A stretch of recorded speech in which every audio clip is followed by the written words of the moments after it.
Jordan Peterson. Is mental health genetics, habits, or personality? Today, I want to address an essential element of our lives that is often overlooked: our mental health. It's a complex tapestry interwoven with threads of genetics, habits, and personality. Yet, amidst this complexity, we must remember we have the power to shape our well-being. Our genetics give us a starting point, a unique canvas on which we paint our lives. We are born with individual temperaments determined by 5 primary dimensions: extroversion, neuroticism, agreeableness, conscientiousness, and openness. These traits, entwined in our genetic code, determine our propensity towards positivity or negativity, our capacities for compassion, creativity, and more. Indeed, it may seem unfair that our mental health has roots in our genes, something we have no control over. Take a balloon and blow it up until it's beyond its tolerance, it's going to blow out at the weakest point. Well, that's sort of what a genetic susceptibility is. If I just keep adding complexity on top of you, at some point you'll blow out at your weakest point. Maybe you'll start drinking, maybe you'll develop an anxiety disorder, maybe you'll get OCD, maybe you'll get depressed, whatever. There'll be something about you that's the weakest point, and if I just push, that's where you'll blow out. So that's a mental illness, but those things almost never just happen. Sometimes, but not very often. Usually people have just been hammered like 2 or 3 different ways. But let's remember this: every trait is a double-edged sword. For instance, extroverts may shine in social situations, but they may also struggle with impulsivity and solitude. Individuals high in neuroticism may have a heightened sensitivity to threats, leading to anxiety, but they also possess an acute awareness that could be protective. However, it's important to know these traits are not our destiny. While our genetics provide the blueprint, they do not dictate the final structure. Through socialization, self-development, and hard work, we can learn, grow, and become more extroverted, compassionate, disciplined, or creative. It's not about erasing our inherent traits, but about augmenting them, expanding our potential. If someone was afraid of something and avoiding it, and the combination of those 2 things are important, because there's lots of things you should be afraid of that you should avoid, like playing in traffic, because you'll just die if you go run out in the street. But imagine that you're moving towards a necessary goal and you're pretty committed to it, and something comes up that you're afraid of and it stops you, and now you start to avoid. Okay, and then maybe that gives you an anxiety disorder, it makes you depressed. Then the question is, what are you avoiding and why, and what should you do about it? And what the behaviorists started to do was to expose people to small doses of what they were afraid of and get them to relax. And the idea was, well, if you could learn to relax in the face of what you were afraid of, then the fear would go away. And maybe you had learned in some way to associate that with anxiety earlier.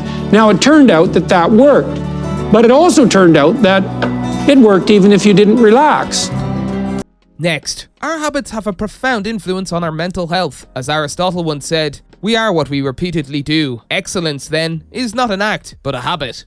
It takes practice to manage our traits, such as calming ourselves if we're prone to neuroticism. Therapy provides a framework for such practice, helping individuals confront their fears and anxieties, fostering strength and courage over time.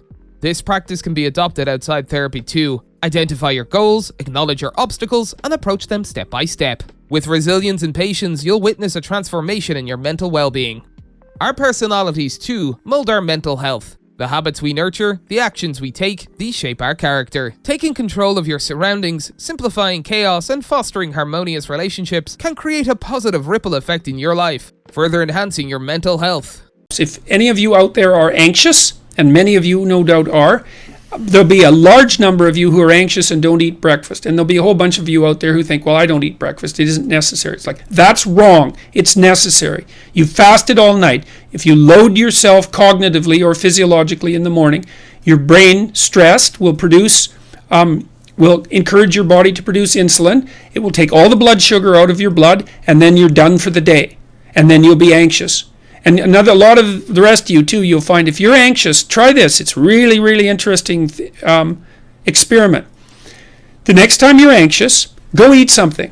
Eat some protein and fat would be best. You could have cheese and crackers. I'm not a big fan of carbohydrates, but whatever.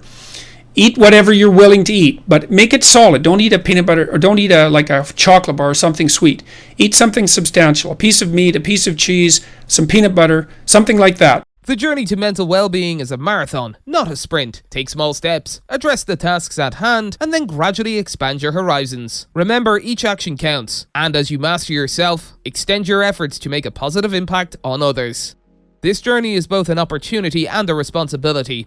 It's the path to self-discovery, to finding meaning and purpose. Yes, there will be challenges, there will be suffering, but remember, growth blossoms from struggle. Embrace the hurdles, for they are the stepping stones to your true strength. So let's join hands in this endeavor.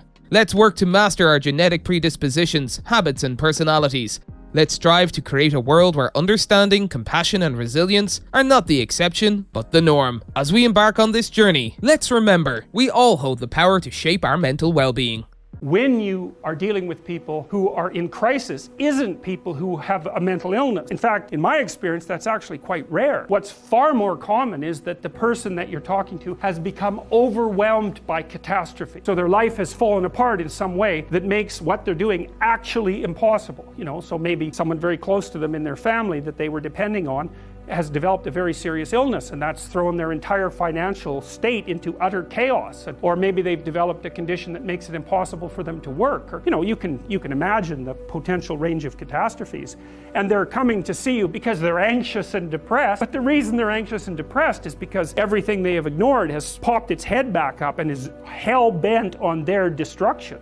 And often you see people who are being attacked by 5 or 6 of these monsters at the same time. And it isn't their mental illness that stops them from being able to deal with it, although that, whatever weaknesses you have are going to interfere.